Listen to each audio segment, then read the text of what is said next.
Sisiw. Capital P-U-P. Sisiw.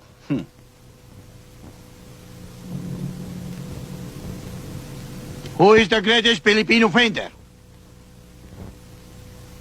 Ikaw, Tina. Sir, Juan Luna. Good. Sino ang namuno sa Ibagsigan? Lalaban sa mga Kastila. Jennifer.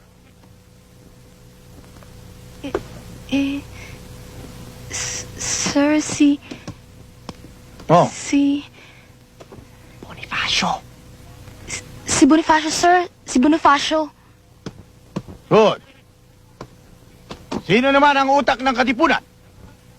Manjo. Sir, sino pa eh? Di si Apolinario Mabini. Very good.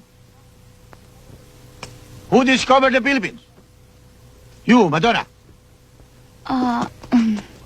Sir, si Ferdinand Magellan, March 13, 1521. Excellent. Sinong pumatay kay Lapu-Lapu? Ikaw, Michael. Ba, hindi ako, sir. Kahit mahirap lang kami, hindi ko magagawa yun. Anong kalokohan pinagsasabi mo? Ang tinatanong ko sa'yo, sinong pumatay kay Lapu-Lapu? Hindi nga ako, sir, eh. Tarantado ka talaga, no? Gusto ko makausap ang tatay mo. I want you to bring him here. Understand?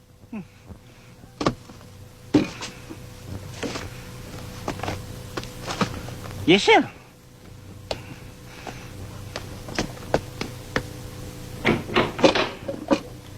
Tay, Oh, Michael,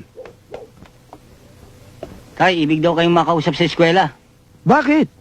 Kasi o itay, tinanong ako kung sino ang pumatay kay Lapu-Lapu. Oh. Ang sabi ko, hindi ako. Ngayon, kayo ang gustong makausap. Lagot kayo, tay. Teka. Bakit ako? Lalong hindi ako pumatay kay Lapu-Lapu. Anong malay ko ron? Itay, kayo na lang ho ang pag-asa ko. Kinakailangan sumama kayo sa akin. Dahil pag hindi kayo sumama sa akin, may expelled ako. Kinakailangan magpaliwanag kayo, itay. Kung kinakailangan magpaliwanag, edi puntahan natin. Halika. Kaya na. Mukha yatang may lakad kayo magama. Eh, kasi o Lola, ibig kong makausap ng teacher ko itong si itay. Bakit? Inay, ito kasing apo nyo, pinagbibintangan sa eskwela na pumatay kay Lapu-Lapu. Hindi naman ho siya. Eto nga't nagpapasama para magpaliwanag kami ron. Kung maaari ho sana, Inay, sumama na rin kayo para magpaliwanag. Nako! Kayong mag-ama, oo. Nakita nyo nang tinatapos kong aking ginaganchilyo. Kung bakit kasi, ayaw nyo pang aminin kung sino sa inyong dalawa ang pumatay. Sir, ito na ho tatay ko.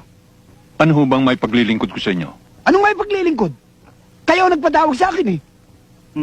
Pinatawag? Sir, ako nagpatawag. Oo nga ho, Mr. Principal.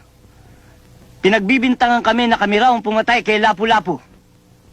Kahit tingnan ninyo ang lahat ng police record, malinis kami. Wala pa kaming napapatay. Ngayon, kung ipagpipilitan ninyo na kami ang pumatay kay Lapu-Lapu, baka ngayon lang kami makapatay ng tao. And you will have a dangerous life.